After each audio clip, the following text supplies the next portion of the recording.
À toutes et à tous, chers collègues. Nous poursuivons donc nos travaux consacrés aux hypothèses économiques et sociales qui ont justifié le choix de recourir à l'autoroute A69 pour améliorer la liaison entre Toulouse et Castres. Je souhaite la bienvenue à monsieur Jean-Marc Hoffner. Vous êtes urbaniste, pardon, ancien directeur de l'agence d'urbanisme de Bordeaux-Aquitaine, membre de l'Institut de recherche des transports. Vous enseignez également à Sciences Po Paris et à l'École des Ponts, pour ne citer que quelques étapes de votre riche parcours professionnel. Une infrastructure autoroutière constitue, vous le savez, un équipement majeur. En irriguant un territoire, elle emporte de nombreuses conséquences sur la démographie, la localisation de l'habitat ou encore celle des activités économiques. Elle est à la fois un élément d'une politique d'aménagement du territoire et le catalyseur d'activités qui seront la conséquence de son existence. Aussi souhaitons-nous avoir votre éclairage sur ce qu'une autoroute apporte à un territoire, plus particulièrement réfléchir avec vous sur ce que l'autoroute A69 peut apporter au sud du Tarn, au bassin d'emploi Castres-Mazamet. Je rappelle qu'il s'agit d'un projet de longue date voulu par les élus locaux, dont la genèse, portant d'abord sur l'élargissement de la route nationale, remonte aux années 80. Je me permets de vous rappeler que cette audition donc, est publique, qu'elle est retransmise sur le portail de l'Assemblée nationale.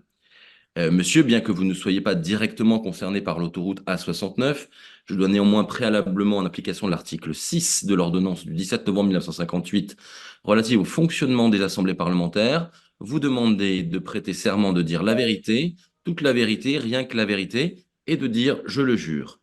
Monsieur Jean-Marc Hoffner. Je jure donc de dire la vérité, toute la vérité, rien que la vérité. Merci, monsieur. Sans plus attendre, je passe la parole à Madame la rapporteure, Madame Christine Arrigui. Merci, Monsieur le Président. Bonjour, Monsieur Hoffner. Merci de votre présence pour échanger sur l'autoroute A69 et plus particulièrement sur des politiques d'aménagement du territoire. Donc, l'amélioration de la liaison routière entre Toulouse et Castres est portée, comme cela vient d'être dit, par les élus communaux, départementaux, régionaux pendant des décennies, on peut le dire carrément. Leur demande initiale pouvait être qualifiée de raisonnable au sens de l'élargissement de la route nationale et de son aménagement, qui était moins consommatrice de terres, surtout que nous sommes dans le Tarn, ici, là, sur des terres particulièrement riches, terres alluvionnaires, et d'une biodiversité également extrêmement dense. Malheureusement, l'État, pour raison budgétaire, n'a pas soutenu cette démarche et a imposé une autoroute mettant à la charge des seuls usagers, qui sont d'ailleurs majoritairement d'Occitanie, puisqu'il s'agit, comme on peut le dire, d'une autoroute à desserte locale. Je ne sais pas si ça existe vraiment dans le code des transports, mais en la réalité, c'est bien celle-là. Et donc un équipement qui aurait pu relever de la solidarité nationale. Donc votre audition doit nous permettre, grâce à votre expérience, d'évaluer ce qu'un tel équipement peut apporter à un territoire et ce que ce dernier ne doit pas en attendre. Alors, au sens de l'article L 111.3 du Code des transports, je vous en parle du questionnaire qui vous a été adressé, il est indiqué la programmation des infrastructures et les déploiements de l'offre de services de mobilité permettent d'assurer le maillage des territoires à faible densité démographique par l'organisation de dessertes à partir de grands réseaux de transport par au moins un service de transport public ou par l'organisation de solutions de mobilité répondant aux besoins de déplacement de la population. Il s'agit d'un article qui est la déclinaison de la loi d'orientation sur les mobilités du 24 décembre 2019. Or, préalablement, donc, et en liaison avec cet article, nous souhaitons répondre à une interrogation qui s'est fait jour lors de notre commission, celle de l'enclavement. L'argument principal utilisé dans les documents préparatoires à la DUP et à l'autorisation environnementale est l'enclavement de Castres-Mazamet. Peut-on réellement utiliser cet argument pour une ville desservie par la route, le rail et un aéroport, dont les liaisons aériennes sont d'ailleurs subventionnées par l'État qui plus est? Ne serait-il pas plus exact de considérer que le débat porte sur une modernisation des infrastructures, mais que l'argument du désenclavement est artificiel et en tout le moins ne justifie pas nécessairement la mise en place d'une autoroute en lieu et place d'un aménagement d'une route nationale sur toute ou partie de son parcours. Donc, je vous ai adressé pour toutes ces questions, pour toutes ces interrogations un questionnaire qui a été, comme à l'accoutumée, communiqué à l'ensemble de mes collègues, afin qu'ils aient tous un même niveau d'information quant au sens que je souhaite donner à ces auditions. Vous aurez constaté que je m'interroge sur les conséquences également d'une métropolisation croissante au sein de l'Occitanie. C'est un phénomène que l'on retrouve au niveau national et donc une question d'aménagement du territoire. C'est une question qui me semble particulièrement intéressante et je pense que notre débat aujourd'hui sera d'autant plus riche qu'une large part des membres de notre commission, même s'ils ne sont pas tous présents ici, mais une large part des membres de notre commission d'enquête est élue d'Occitanie.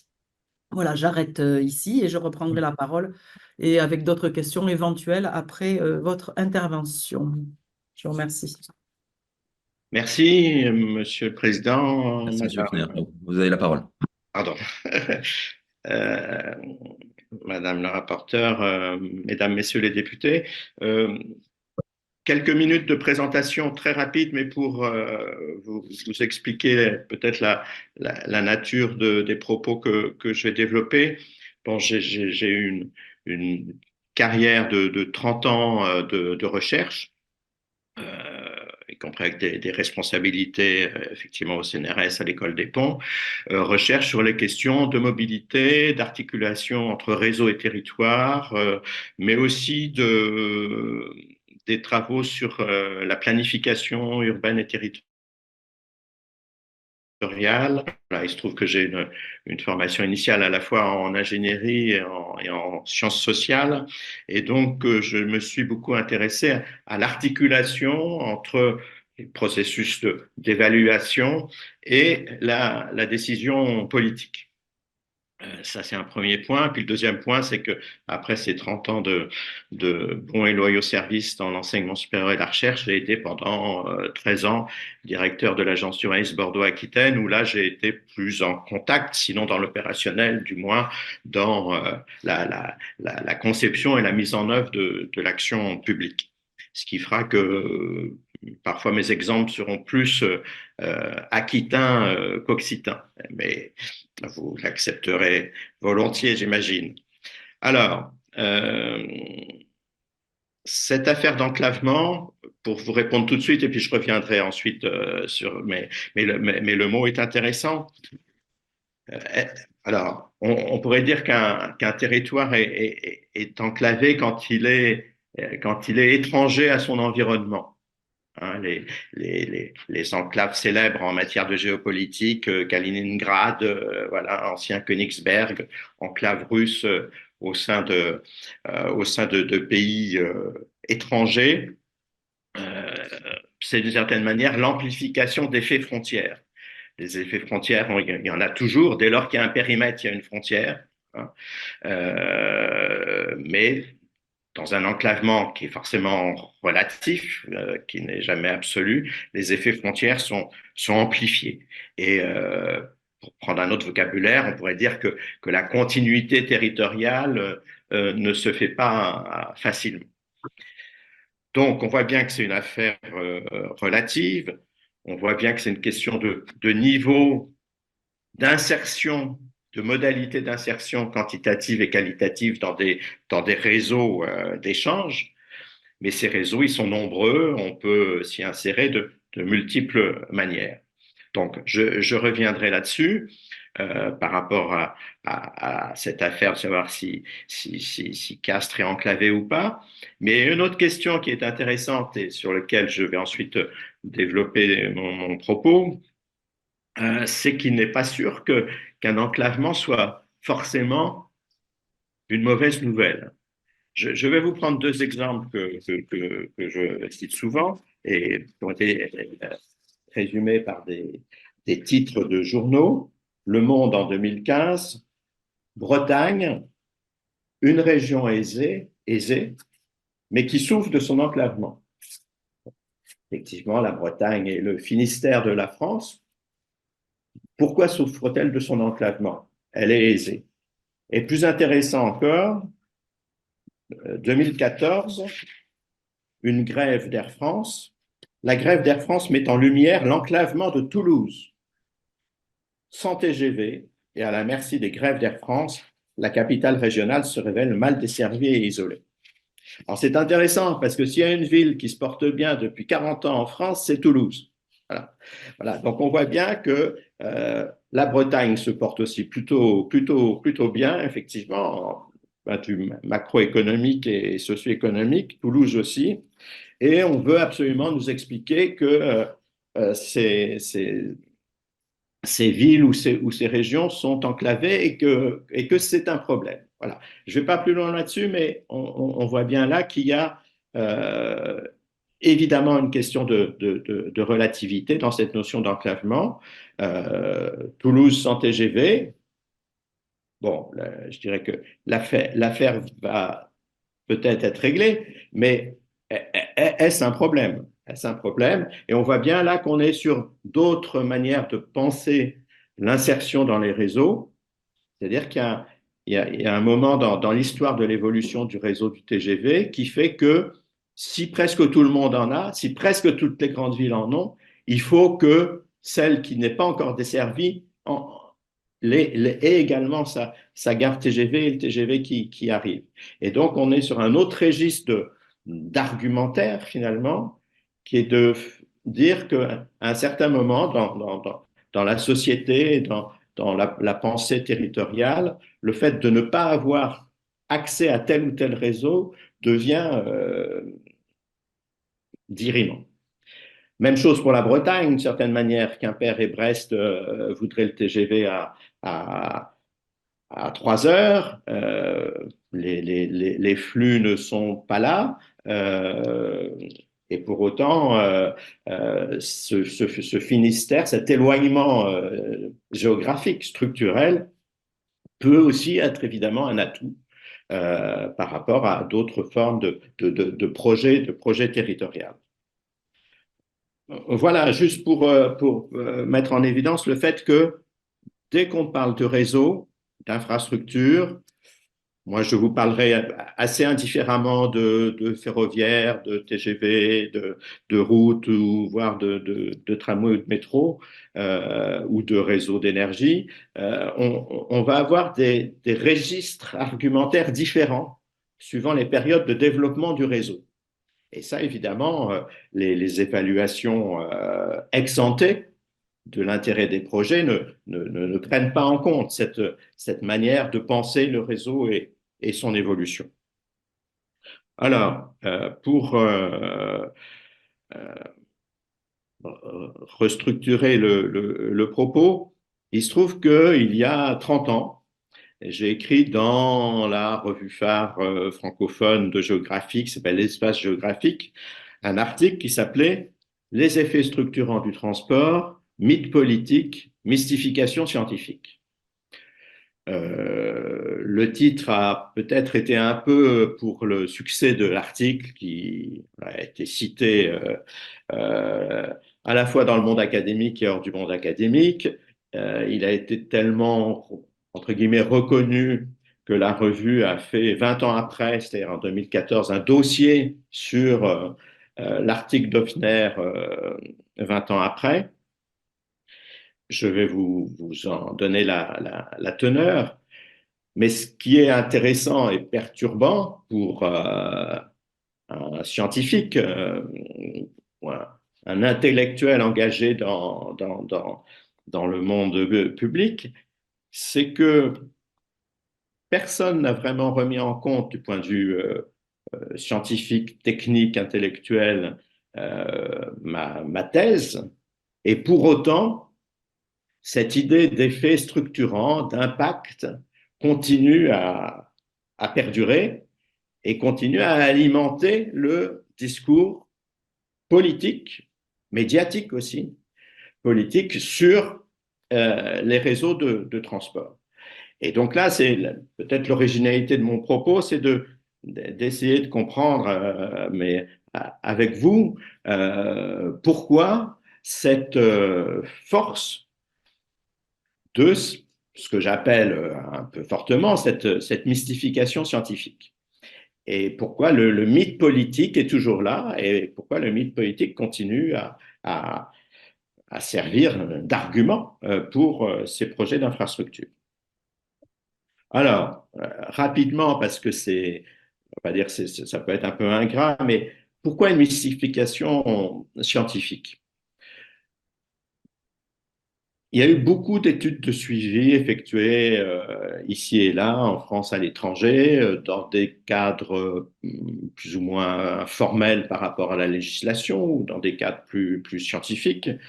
Moi, il se trouve que j'avais beaucoup travaillé sur Lyon, par exemple, à la fois l'arrivée du métro, l'arrivée du TGV, etc. Alors, il y a d'abord beaucoup d'études euh, qui ne sont simplement pas rigoureuses. Elles ne sont pas rigoureuses, je pense pas qu'il s'agisse de manipulation, mais il y a des raisonnements qu'on peut faire aussi nous-mêmes et qui nous conduisent à des conclusions trop hâtives. À Bordeaux, le prix de l'immobilier augmente. Vous interrogez euh, l'homme de la rue, comme on dit, et une bonne partie des élus vous disent, ah oui, c'est le TGV. C'est le TGV, c'est l'arrivée du TGV qui a fait augmenter le prix de l'immobilier. À minima, regardez les prix de l'immobilier, voir qu'il y a eu une augmentation par rapport à quand le TGV n'était pas là, ça ne dit rien. Hein. On fait une photo avant-après, qui est encore une méthode assez largement utilisée, ne dit absolument rien sur ce qui s'est passé. À minima, il faudrait avoir un film et il faudrait avoir évidemment les tendances et voir ce qui se passe quand le TG arrive ou en anticipation ou lorsque la mise en œuvre est effectuée. Donc là, le côté avant-après ne va pas. Le plus rigoureux dans des études d'évaluation a posteriori, c'est comparer la situation effective avec la situation forcément virtuelle de ce qui se serait passé si l'autoroute, le TGV, le métro n'étaient pas arrivés. Ça, on a du mal à le faire. On a du mal à faire, sauf si on a une grande multiplicité d'études de cas, ou bien si on a le recul historique. Et encore, si on était dans la pharmacologie, on dirait la seule méthode vraiment légitime et rigoureuse, c'est ce qu'on appelle le double aveugle, l'expérimentation en double aveugle. On donne un placebo, on donne le médicament, on voit ce qui se passe, et ni le médecin ni le patient ne savent ce qu'ils prennent, et ce qui est donné ou ce qu'ils prennent. Alors, expérimentation en double aveugle en matière de politique publique, c'est un peu compliqué. Pour autant, les pays anglo-saxons et les pays scandinaves ont quand même une culture de l'évaluation des politiques publiques plus forte que celle que nous avons en France, pratiquent d'une certaine manière cette façon de faire. Par exemple, aux États-Unis, on va avoir un État qui va expérimenter un dispositif, je ne sais pas, le permis de conduire à 16 ans, et un autre État qui ne va pas l'expérimenter. Et on va regarder ce qui se passe. Donc, on est dans des conditions méthodologiques d'évaluation plus rigoureuses. J'insiste pas là-dessus, mais là où je voudrais attirer votre attention, c'est effectivement qu'on est tous un peu attirés par l'envie de faire des relations de cause à effet. Alors, on dit, il se passe quelque chose, ben je vais tenter de l'expliquer. Lorsqu'on arrive méthodologiquement à être rigoureux, alors on y arrive, je vous le disais, de façon historique. Hein, par exemple, on sait ce qui s'est passé au fur et à mesure dans les villes moyennes françaises, au fur et à mesure de leur desserte par le fer et l'implantation d'une gare au XIXe siècle. Voilà, on a des études là-dessus.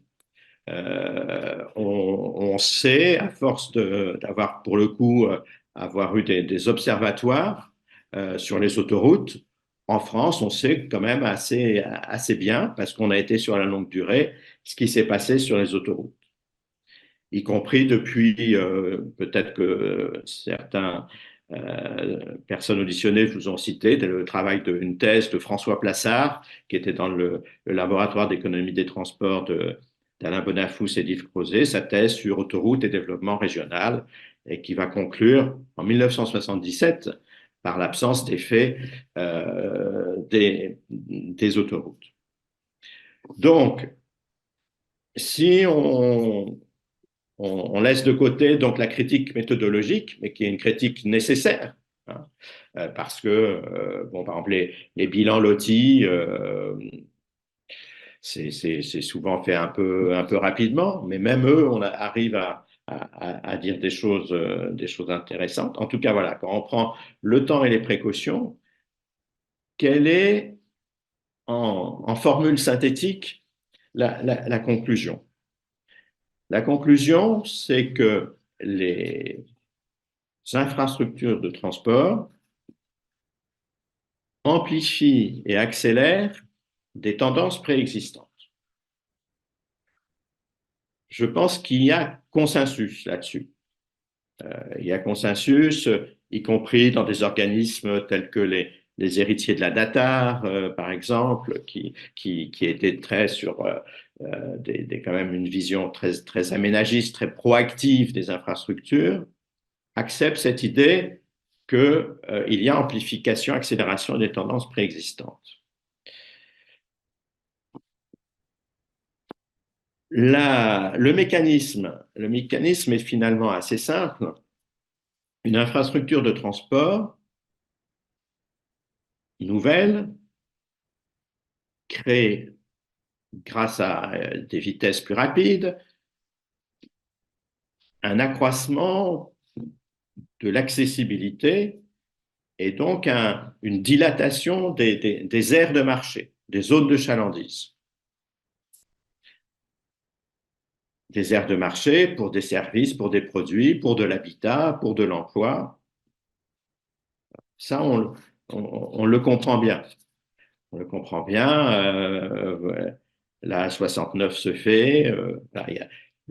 L'aire de marché pour le résidentiel des habitants de Castres comme de Toulouse s'élargit.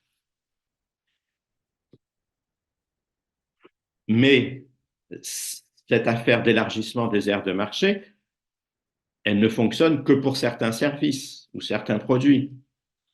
La boulangerie du coin de Toulouse, le fait qu'il y ait des gens de Castres qui peuvent venir éventuellement un peu plus vite à Toulouse ne change rien pour elle. Sa zone de chalandise ne change pas. En revanche, pour les services, les produits pour lesquels l'élargissement de l'aire de chalandise est pertinente, et bien là, la concurrence s'accroît. Et si la concurrence s'accroît, c'est ceux qui vont bien qui vont aller mieux, et c'est ceux qui vont pas bien qui vont aller encore moins bien. Je vous prends deux exemples, qui sont des exemples sur le TGV Paris-Lyon, mais le raisonnement est exactement le même. Sur le TGV Paris-Lyon, il ne s'est pas passé énormément de choses. Il y a eu une grande augmentation du trafic, mais en termes, pour le coup, structurants. Il y avait deux produits, entre guillemets, qui étaient à Lyon et qui pouvaient intéresser les Parisiens, ou des gens qui étaient à Paris. À Lyon, il y avait des entreprises spécialisées, des consultants spécialisés dans le conseil aux petites et moyennes entreprises. Parce que Lyon a un tissu de PME historique qui avait fait naître et se développer ces consultants spécialisés. Ces consultants, ils existaient peu ou pas à Paris. Le TGV, avec le fameux aller-retour dans la journée, a permis à ces consultants lyonnais de trouver des marchés à Paris.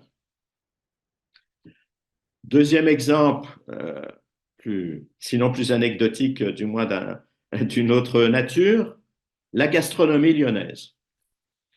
La gastronomie lyonnaise, elle existait, elle rayonne nationalement Pour autant, on ne fait pas forcément l'aller-retour dans la journée pour aller déjeuner chez un 2 ou 3 étoiles lyonnais. Avec le TGV, les tours opérateurs des touristes japonais qui ne passaient qu'à Paris, puis ensuite allaient à Rome et à Madrid, ont découvert la gastronomie lyonnaise et ont fait l'aller-retour pour le déjeuner. Ce sont des niches, hein, et ce sont des illustrations, mais des illustrations pour bien faire comprendre cette affaire de zones de chalandise qui s'élargissent, mais qui ne s'élargissent pas pour tout, évidemment. Hein. Il y a des tas d'aires de chalandise, de zones d'aires de marché qui n'ont de pertinence par rapport au redimensionnement de l'aire de marché que pour quelques sujets très précis. Et dans l'autre sens, parce qu'évidemment, ça marche dans l'autre sens,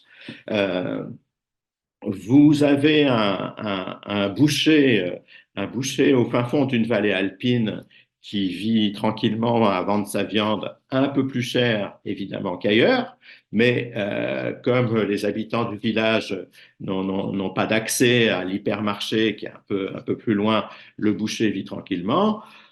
Vous prolongez une autoroute ou vous faites une voie express pour que les skieurs aillent plus vite dans les Alpes, eh bien, les habitants du village, ils découvrent qu'à l'hypermarché du coin, où ils peuvent aller un peu plus facilement, un peu plus en aval dans la vallée, eh bien, il y a aussi de la viande qui est beaucoup moins chère. Et le boucher perd sa clientèle. Donc, l'autoroute ou la voie express a élargi l'aire de marché du boucher, mais à son détriment, parce que il n'était pas concurrentiel par rapport à ce qui se trouvait dans cette aire de marché. Voilà, vous voyez un peu ce mécanisme qui explique ce grand résultat de l'amplification et de l'accélération des tendances préexistantes. Et donc, comme je disais, les activités ou les territoires qui vont bien en profitent et ceux qui ne vont pas bien n'en profitent pas. Exemple de Bordeaux, le TGV arrive à Bordeaux en 1990. Il fait passer la liaison Paris-Bordeaux de 4h30 à 3h et quelques. Il ne se passe rien. Il ne se passe rien. Bordeaux est dans sa phase belle endormie. Belle endormie, pas de dynamisme, pas de tendance structurelle positive, un pilotage politique faible. Il ne se passe rien. 2014, le TGV arrive cette fois-ci en 2 heures sur Paris-Bordeaux. Les tendances qui étaient déjà là depuis de nombreuses années, attractivité démographique, hausse des prix immobiliers, sont renforcées. On voit une légère inflexion. Les courbes montent, une légère inflexion avant l'arrivée avec un effet d'anticipation, un effet d'anticipation qui est provoqué par la croyance dans les faits, si je puis dire, et puis ensuite la courbe reprend sa progression. Donc là, on a bien toute une série de preuves et me semble-t-il, une explication logique et pédagogique de ces effets. Sur les autoroutes précisément, mais ensuite je reviendrai sur les argumentaires. Sur les autoroutes précisément, vous savez, mais vous en avez peut-être déjà parlé, l'exemple de l'autoroute Pau-Langon. Hein. Pau-Langon, alors c'est intéressant parce que justement, je ripe un peu là sur la partie argumentaire politique. Je vais me permettre quand même de regarder une citation. En tout cas, Pau Langon, Alain Rousset, président de région, dit Pau est enclavé, justement, Pau est enclavé à 2 heures de Bordeaux. À 2 heures de Bordeaux. Pau enclavé entre parenthèses parce que à 2 heures de Bordeaux. Et puis Pau perd de la population. Donc là, l'enclavement, c'est par rapport à Bordeaux, finalement. C'est intéressant de raisonner comme ça. Bon, manque de chance avec l'élargissement de l'Aquitaine en Nouvelle-Aquitaine. S'il faut mettre Limoges à 2 heures des plages de surf du Pays Basque, ça devient compliqué. Mais on voit bien là que le périmètre institutionnel, le territoire qu'on veut prendre en considération, joue sur cette notion d'enclavement. Alain Juppé, lui, à l'époque maire de Bordeaux, avait un argumentaire qui était plus sur l'ordre de la cohésion territoriale. Hein, cette idée de cohésion qui est quand même, qui n'est pas évidente à saisir. Bon, vous savez mieux que moi que sur cette autoroute, non seulement le trafic a été beaucoup plus faible que prévu, euh, donc les péages ont augmenté, donc les argumentaires autour de la sécurité, etc., deviennent un peu caducs, puisque si on veut que les camions et les automobilistes prennent l'autoroute, il vaudrait mieux réduire les péages. Et puis les bilans lotis qui ont eux-mêmes été évalués par l'inspection générale de l'équipement, etc., montraient non seulement qu'il ne s'était rien passé, euh, mais aussi qu'il y avait eu de vagues tentatives type zone d'activité aux échangeurs, mais qui étaient faites de manière non coordonnée. Et je me permettrai d'insister là-dessus euh, pour passer peut-être au côté un peu mythe politique en expliquant que cette affaire de la croyance, je ne sais pas quel est le bon terme, la croyance, le mantra, le dogme des effets structurants, non seulement ne se, ne se retrouve pas dans les recherches scientifiques, mais est également probablement contre-productif par rapport à la manière dont on peut valoriser une infrastructure. Parce qu'en croyant à des effets automatiques et des relations de cause à effet, eh bien, on perd ses capacités, les capacités de l'action publique, à valoriser au mieux cette infrastructure lorsqu'elle est décidée et lorsqu'elle va exister. Pour finir sur ce premier aspect de la mystification scientifique,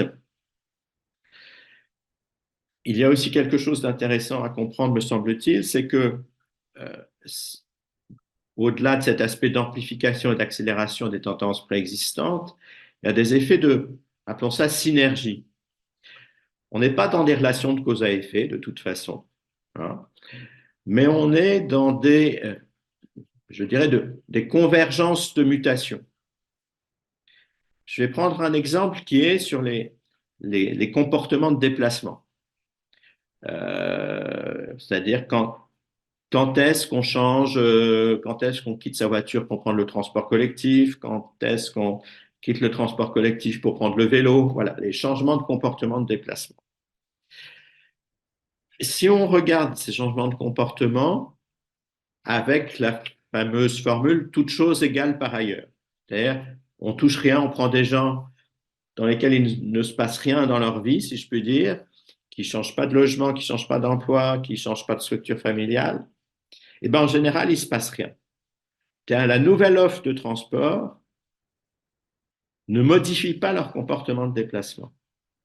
En revanche, s'il y a ce que les sociologues appellent une rupture dans le cycle de vie, c'est-à-dire si le petit qui était à l'école primaire passe au collège, si l'un des membres du ménage change de localisation pour son travail, voilà, s'il se passe quelque chose au niveau du cycle de vie de la famille, du ménage, alors là, il peut se passer quelque chose en matière de comportement de déplacement.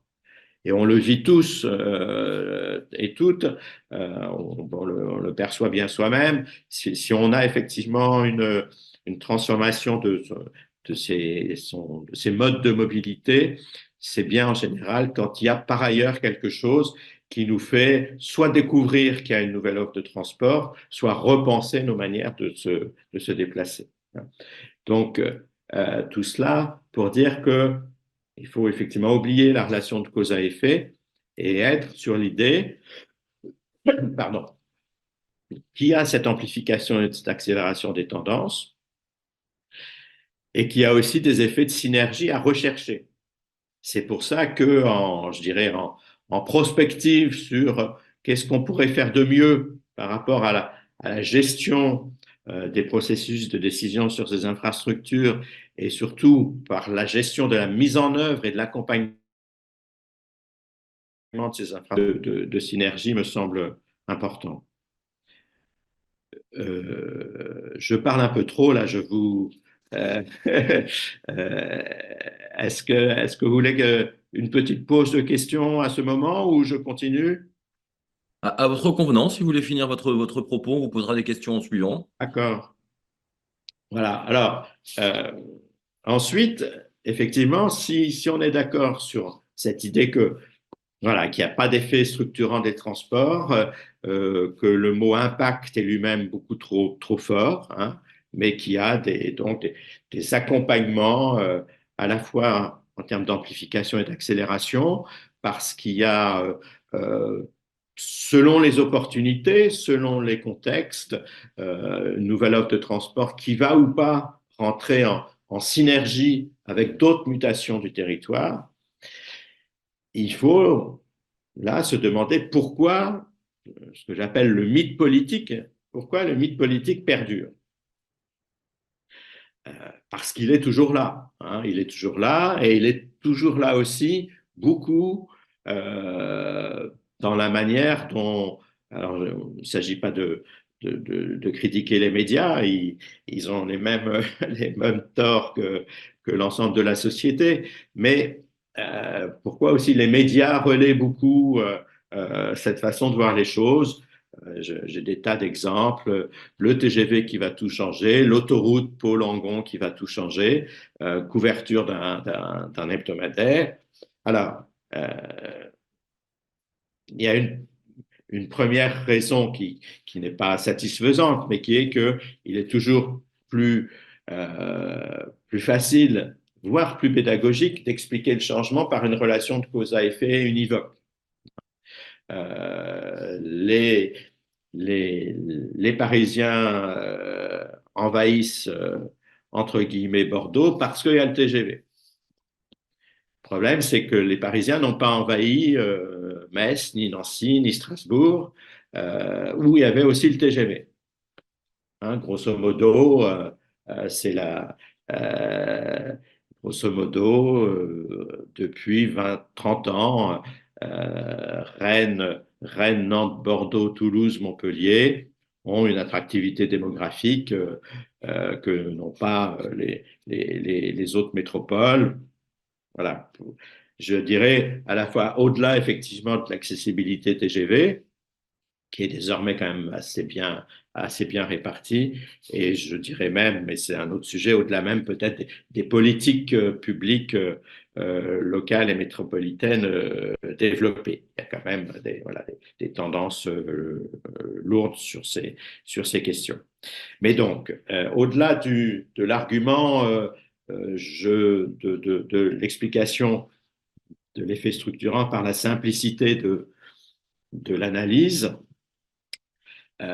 il me semble qu'il y a à regarder, c'est ce que je disais tout à l'heure, l'évolution des argumentaires au fil de l'évolution du réseau. Parler de la morphogenèse des réseaux.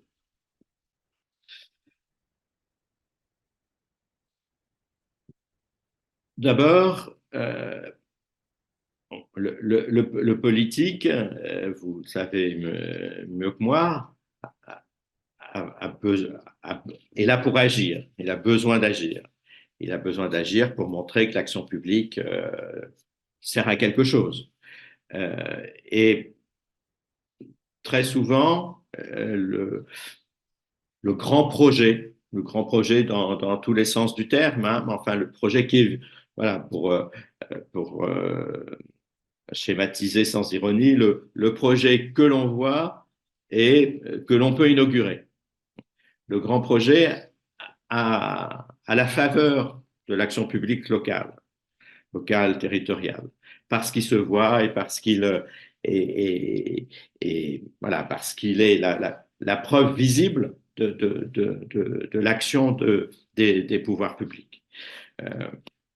C'est un peu embêtant aujourd'hui parce qu'aujourd'hui, l'avenir est sans doute plus au ménagement qu'à l'aménagement, comme on commence à dire, et parce que les questions de gestion, d'entretien, de maintenance devraient très probablement prendre beaucoup plus de place.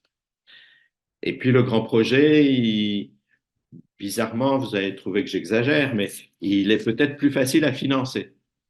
On trouve plus facilement des milliards que des millions. Et on verra ce que deviennent ces projets de RER métropolitains, mais voilà, on va plus facilement peut-être trouver grâce à un financement dédié des RER métropolitains que des cars express qui, sans doute, mais c'est un autre sujet, rendraient beaucoup plus de services. Je ferme la parenthèse, mais donc il y a une, voilà, il y a effectivement une propension dans l'action publique à favoriser les grands projets. Premier sujet. Ensuite, les infrastructures. Euh,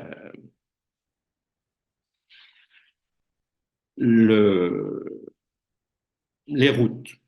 Je ne vais pas vous faire une petite histoire des routes en 10 minutes, mais on n'a pas fait les routes toujours pour la même chose. Les empires et les royaumes ont fait des routes pour guerroyer. Les royaumes et les républiques ont souvent fait des routes pour symboliser et faire fonctionner un territoire politique. Ça, c'est autre chose. Ça, c'est autre chose. Quand Louis XI crée la poste, la poste royale et voulant développer la poste royale, fait en sorte que se développent les routes qui vont avec, il veut marquer les limites et façonner, formaliser, formater les limites du territoire sur lesquels il règne. Ça sera la même chose avec les révolutionnaires et le télégraphe de Chappe, et ça sera beaucoup la même chose ensuite avec la route puis le fer. On va vouloir aller jusque dans les campagnes. Et les royalistes comme les républicains voudront montrer qu'ils s'occupent des campagnes. Et donc là, en termes d'évolution du réseau, il y a une première phase où finalement on trace des lignes. On trace des lignes. On trace les lignes royales, on trace les lignes d'empire, Napoléon pour aller jusqu'aux frontières et au-delà. La notion de réseau n'est pas présente. On trace des lignes. Quand on fait le TGV, pour une histoire plus récente, quand on fait la ligne Paris-Lyon, quand on fait Paris-Lyon, la SNCF, le projet se fait parce que la SNCF ne veut pas voir arriver l'aérotrain, projet de monorail, etc., en disant, mais moi, des locomotives, il y a longtemps que je sais faire les faire rouler à 200, 250 à l'heure. Donc la SNCF voilà, comprend qu'elle doit innover avec ses fournisseurs de matériel, et puis la ligne Paris-Lyon est saturée. Et puis ça tombe bien parce que Paris-Lyon, c'est un peu, il y a du relief, mais si on arrive à aller assez vite, on peut monter des pentes et on peut non seulement gagner en vitesse, mais on peut gagner en kilomètres. Donc on fait la ligne Paris-Lyon. Personne à l'époque ne pense, d'une part, que le TGV va aller se balader, que les locomotives vont aller se balader sur les rails habituels à vitesse ordinaire. Les moteurs ne sont pas faits pour ça. Et personne ne pense qu'un jour, on parlera d'un réseau TGV. Donc, ça va venir progressivement. Et c'est là où je veux attirer votre attention par rapport à des argumentaires qui peuvent différer je dirais, suivant la phase de maturité du réseau. C'est que d'abord, il y a des raisonnements en termes de lignes, finalement, de tronçons, et les évaluations les évaluations économiques sont là-dessus. Elles sont sur des tronçons. Hein. Et voilà, et d'autant plus que l'Europe ne permet pas, par exemple, des péréquations sur les autoroutes entre tronçons bénéficiaires et tronçons déficitaires. Mais il y a un moment où le service rendu devient suffisamment intéressant pour que on commence à penser son développement en réseau. En réseau, et donc on va faire de nouvelles lignes, etc. Et au bout d'un moment, ce développement en réseau fait que le service rendu va être considéré comme indispensable. Hein, on va parler, alors dans d'autres secteurs, dans l'électricité, dans l'énergie, dans les télécommunications, on va parler de service universel. Évidemment, aujourd'hui, sans Internet, on ne peut pas vivre en société. Il y a eu ce même raisonnement pour l'électricité, pour le gaz dans les villes. À un moment, on s'est dit, ben voilà, si il y a des précurseurs, c'est pas forcément les plus riches d'ailleurs, ça dépendait aussi des contextes territoriaux. Pour l'électricité, par exemple, qu'on l'électricité, au bout d'un moment, tout le monde doit l'avoir. Et finalement, sur les réseaux de transport, c'est un peu pareil. C'est un peu pareil, sauf que l'électricité, la prise téléphonique ou l'antenne pour téléphone mobile, globalement, il faut savoir qui paye, mais on peut couvrir l'ensemble de l'espace. On peut mailler l'espace dans sa totalité. Et on peut aller jusqu'au bout. C'est ce qu'on fait, c'est ce qui a été fait avec les chemins, les routes, les chemins vicinaux. On allait au plus près de la production de blé, ce qui fait qu'au bout d'un moment, mais il a fallu la fin du 19e siècle, le marché du blé a été unifié au niveau de la France. Hein. Voilà. Et on a cette idée, cette même idée dans les transports, mais qui ne peut pas se traduire de la même manière. Parce que vous ne pouvez pas avoir une station de tramway en bas de chez vous, partout. Vous ne pouvez pas avoir partout une gare TGV. Vous ne pouvez pas avoir partout un aéroport. Parce que voilà, le dispositif technique font que ça ne peut se faire et que pour que ces réseaux fonctionnent correctement, il faut les hiérarchiser. Il faut les hiérarchiser voilà, le TER, le TGV, la route départementale, la route nationale, l'autoroute. À partir du moment où vous hiérarchisez, vous sortez de l'égalitarisme territorial. Vous ne pouvez pas mailler de façon totale, vous ne pouvez pas superposer le réseau au territoire. Et donc, ben, vous faites des jaloux. Vous faites des jaloux, et c'est pour ça que le TGV, par exemple, parfois, on le voit sur les périphéries pour le coup, où les villes demandent à avoir des arrêts, mais où la SNCF leur dit, bah, oh, mais si je m'arrête tous les 20 km, j'ai même pas le temps de prendre ma vitesse, donc ça va pas. Et donc là, on a effectivement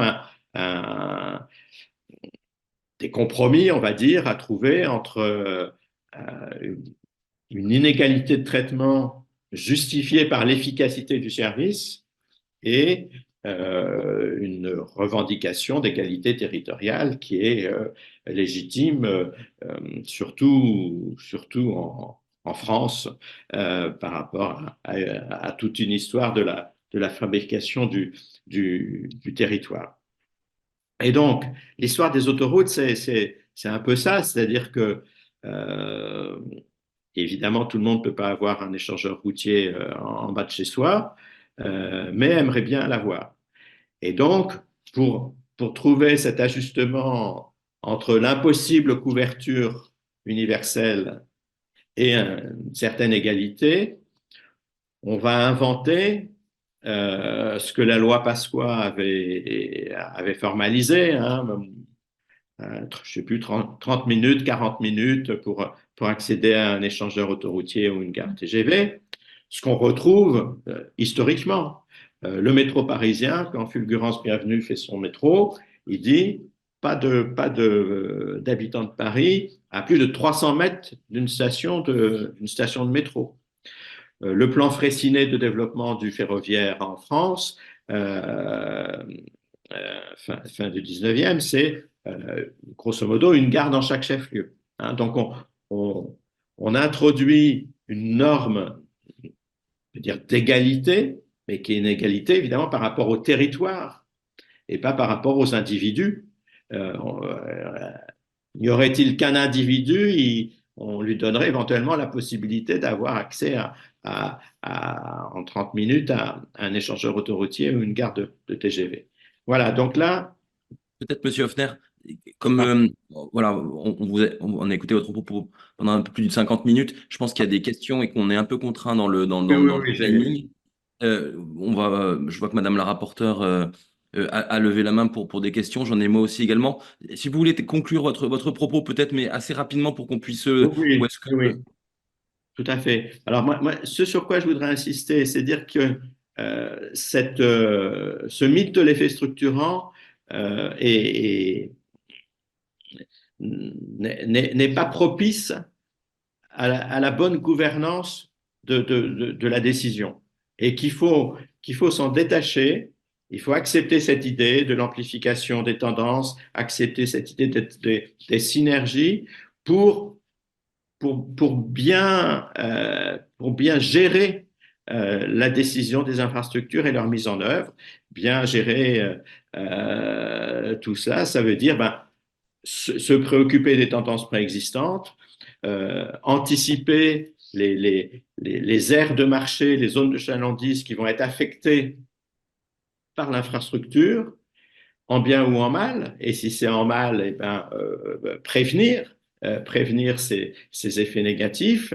Et puis, il faut, ça c'est assez classique, mais enfin, dans les mesures d'accompagnement, évidemment, coordonner les mesures d'accompagnement pour que ce qui est à valoriser dans le territoire le soit au mieux, et ce qui pourrait souffrir de la nouvelle offre, et on voit bien que ça arrive régulièrement, soit également anticipé par rapport à des contre-mesures, si je puis dire, qui anticipent ces effets d'anticipation. Donc, on revient sur un discours assez convenu, mais me semble-t-il légitimé par la critique de l'effet structurant, de projets, collectifs.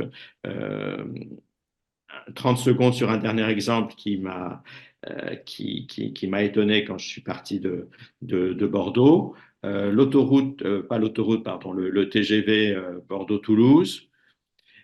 J'ai entendu beaucoup d'arguments pour et contre. Je n'ai jamais entendu un projet sur les coopérations entre Bordeaux et Toulouse. On pourrait se dire, si on fait ça pourrait être pas mal. Alors, il se trouve que les deux agences d'urbanisme, depuis très longtemps, œuvrent pour l'idée que Bordeaux-Toulouse, ça pourrait être une métropole à deux têtes. Il suffit même pas de regarder ça du côté de Shanghai, même du côté de l'Europe, Bordeaux-Toulouse, ça a un sens. Mais voilà, il y a des raisons qui ont fait que personne ne s'intéressait à cette affaire, alors que c'était probablement, s'il y a un argument pour cette ligne, c'est certainement pas le désenclavement de Toulouse, mais c'est plutôt des coopérations intéressantes et fructueuses entre Bordeaux et Toulouse. Voilà. Mais ça s'anticipe, ça se prépare et ça donne un sens territorial à l'infrastructure. Merci de votre écoute patiente. J'ai été trop long, mais Non, non, c'était